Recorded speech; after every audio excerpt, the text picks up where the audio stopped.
ನಿಮ್ಮನ್ನ ತುಂಬಾ ದಿವಸದಿಂದ ಒಂದು ಪ್ರಶ್ನೆ ಕೇಳಬೇಕು ಅನ್ಕೊಂಡಿದ್ದೆ ಸರ್. ಶಾಲೆಯಲ್ಲಿ ಸರ್ಕಾರದಿಂದ ಮಕ್ಕಳಿಗೆ ಮೊಟ್ಟೆಯನ್ನ ಕೊಡ್ತಾ ಇದ್ದಾರೆ.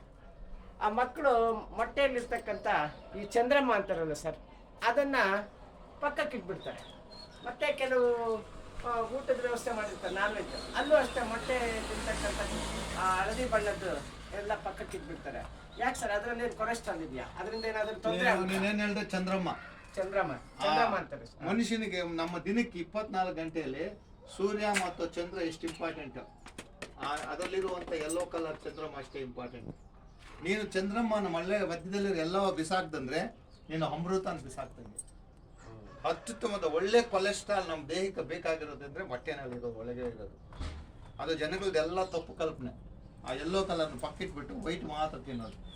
ಅಂದ್ರೆ ಒಂದು ದಿನದಲ್ಲಿ ಸೂರ್ಯನ ಮಾತ್ರ ಇದ್ರೆ ಆಗತ್ತಾ? ಆಗೋದಿಲ್ಲ. ಅದೇ ರೀತಿ ನಾವು ಮಾಡ್ತಾರೆ ತಪ್ಪು ಕಲ್ಪನೆ. ಮೊಟ್ಟೆ ಅನ್ನೋದಿದೆಯಲ್ಲ, ಇದು ಒಂದು ಮೊಟ್ಟೆ ಒಬ್ಬ ಮಗುಗೆ ಒಂದು ದಿನಕ್ಕೆ ಒಂದು ದೊಡ್ಡವ್ರಿಗೆ 2 ಮೊಟ್ಟೆ ತಿಂದ್ರೆ ಇದು ಪರಿಪೂರ್ಣವಾದ ಆಹಾರ.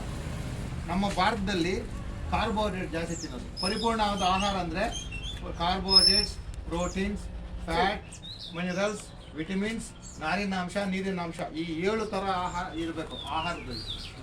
ನಾವು ತಿನ್ನೋ ಜಾಸ್ತಿ ಕಾರ್ಬೋಹೈಡ್ರೇಟ್ ಜಾಸ್ತಿ, ಪ್ರೋಟೀನ್ಸು ಫ್ಯಾಟ್ ತಿನ್ನೋದಿಲ್ಲ ನಮ್ಮ ಭಾರತದಲ್ಲಿ. ಈ ಒಂದು ಮೊಟ್ಟೆ 2 ಮೊಟ್ಟೆ ತಿನ್ಬಿಟ್ರೆ ನಾವು ಇದರಲ್ಲಿ ಮೇಲೆ ಇರೋದಿಲ್ಲ ವೈಟ್ ಕಲರ್ ಇರುತ್ತಲ್ಲ, ಅದು ಅತ್ಯುತ್ತಮವಾದ ಪ್ರೋಟೀನ್ 6 ಗ್ರಾಮ್ ಇರುತ್ತೆ. 2 ಮೊಟ್ಟೆ ತಿಂತ 12 ಗ್ರಾಮ್ ಆಗುತ್ತೆ.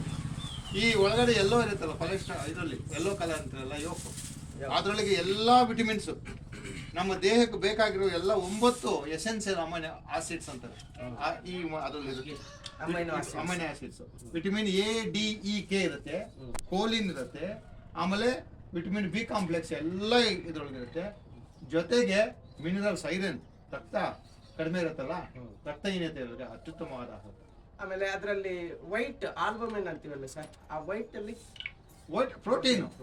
ಅಯ್ಯೋ, ಅತ್ಯುತ್ತಮವಾದ, ಸರಳವಾಗಿ ಮಕ್ಕಳಿಂದ ಹಿಡಿದು ಮುದುಕರವರೆಗೂ ಹಿರಿಯರವರೆಗೂ ಅತ್ಯುತ್ತಮವಾದ ಜೀರ್ಣವಾಗುವಂಥ ಅತ್ಯುತ್ತಮ ಪ್ರೋಟೀನ್ ಅಂದ್ರೆ ನಾವು ಆಹಾರದಲ್ಲಿ ಇದು.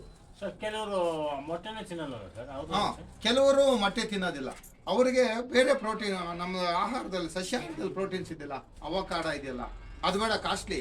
ಬಾದಾಮಿ ಇದೆಯಲ್ಲ, ಕಡಲೆ ಬೀಜ ಇದೆಯಲ್ಲ, ಆಮೇಲೆ ರಾಜ್ಮಾ ಇದೆಯಲ್ಲ, ಆಮೇಲೆ ಹುರುಳಿ ಕಾಳುಗಳಿದೆಯಲ್ಲ, ಬಟಾಣಿ ಇದೆಯಲ್ಲ, ಈ ಕಾಳುಗಳಿದೆಯಲ್ಲ, ದ್ವಿದಳ ಧಾನ್ಯಗಳು ಅತ್ಯುತ್ತಮವಾದ ಪ್ರೋಟೀನ್ಸ್, ಅವು ತಿನ್ನಬೇಕು.